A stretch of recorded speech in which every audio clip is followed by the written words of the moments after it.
उस रात गांव के लोग पहले ही हार चुके थे। नींद किसी की आंखों में नहीं थी। सिर्फ एक सवाल था, आज कौन बचेगा। उस रात जब शैतान ने पहली बार अपना असली रूप दिखाया था, गांव में नींद जैसे खुद डर गई हो। उस दिन वो शैतान पूरे गांव को अपने कब्जे में लेने आया था, लेकिन भोला बाबा को महंत की कही बात याद आ गई। उन्होंने गांव के बीच आग का घेरा बना दिया। सब गांव वाले भागते हुए उसी घेरे के अंदर आ गए, जैसे आग नहीं, वो उनकी आखिरी रेखा हो। हर चेहरा सिर्फ एक ही बात पूछ रहा था, ग्रंथ आखिर है कहां। और तभी भीड़ के बीच से एक आवाज उठी, बहुत धीमी, बहुत थकी हुई। हीरालाल, मुखिया का भाई, जिसे गांव वाले सालों से पागल कहते आए थे। इसका दिमाग खराब है, ये गांव का पुराना फैसला था। लेकिन उस रात जब हीरालाल बोला, किसी के होठों पर मुस्कान नहीं थी। उसने आंखें उठाए बिना कहा, मुझे पता है ग्रंथ कहां छुपाया गया है। उसी पल गांव में कोहरा फिर से छा गया, जैसे किसी ने सारी हवा खींच ली हो। भोला बाबा चिल्लाए, सब लोग आग के घेरे में ही रहो, अब नियम टूट चुका है। लोग दौड़कर एक दूसरे से चिपक गए। भोला बाबा ने पूछा, तुम्हें कैसे पता बेटा? हीरालाल ने सिर उठाया। उसकी आंखों में आंसू नहीं थे, सिर्फ पुरानी रात थी। उस शाम उसकी आवाज कांप उठी। मैंने पिताजी को किसी से बात करते सुना था। वो इंसान जैसा लगता था, लेकिन उसका बोलना इंसान जैसा नहीं था। उसी पल गांव के बीच रखी घड़ी जोर से टिक टिक करने लगी, जैसे किसी ने जानबूझकर याद दिलाया हो। पिताजी उससे बार बार कह रहे थे, मैं नहीं बता सकता ग्रंथ कहां छुपाया है। हीरालाल ने आंखें बंद कर ली। फिर उस चीज का रूप बदलने लगा। पूरा घर और फिर पूरा गांव कोहरे से भर गया। हवा सच में भारी हो चुकी थी। उस धुंध के बीच हीरालाल की सांस रुक गई। सिर्फ एक काली परछाई थी। जब कोहरा हटा, उसकी आवाज टूट गई।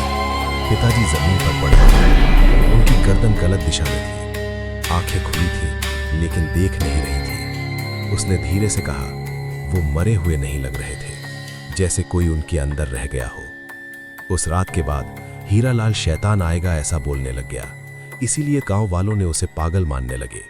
भोला बाबा ने सिर झुका लिया। ग्रंथ कहां है? हीरालाल ने कहा, मंदिर के पीछे वाली गुफा के पास, उस पुराने घर में, जहां से गांव का पहला परिवार एक एक करके गायब हुआ था।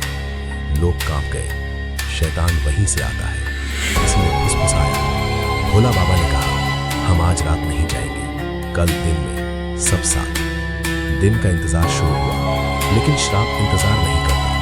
तभी बलवंत काका भागते हुए आए, चेहरा पीला, सांस टूटती हुई। लोग सन्न रह गए, क्योंकि कुछ ही देर पहले बलवंत काका उनके साथ ही घेरी में थे। किसी ने चिल्लाया, तुम यहां कैसे?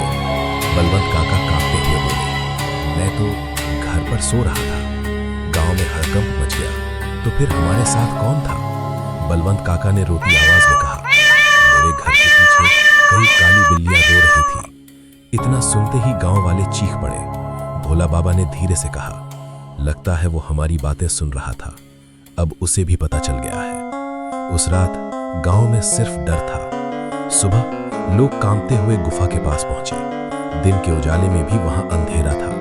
वो झोपड़ी सिर्फ खड़ी नहीं थी, वो देख रही थी। अंदर जाकर ग्रंथ मिल गया, जैसे किसी ने अभी अभी छुआ हो। सारे पन्ने खाली, सिर्फ आखिरी पन्ने पर।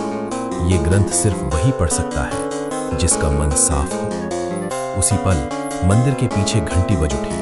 भोला बाबा बोले, श्राप ग्रंथ नहीं, इंसान हो रहा है।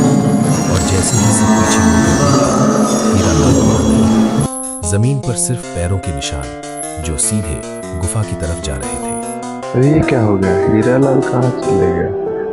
आगे क्या होगा जानने के लिए चैनल को सब्सक्राइब करें, वीडियो को लाइक करें।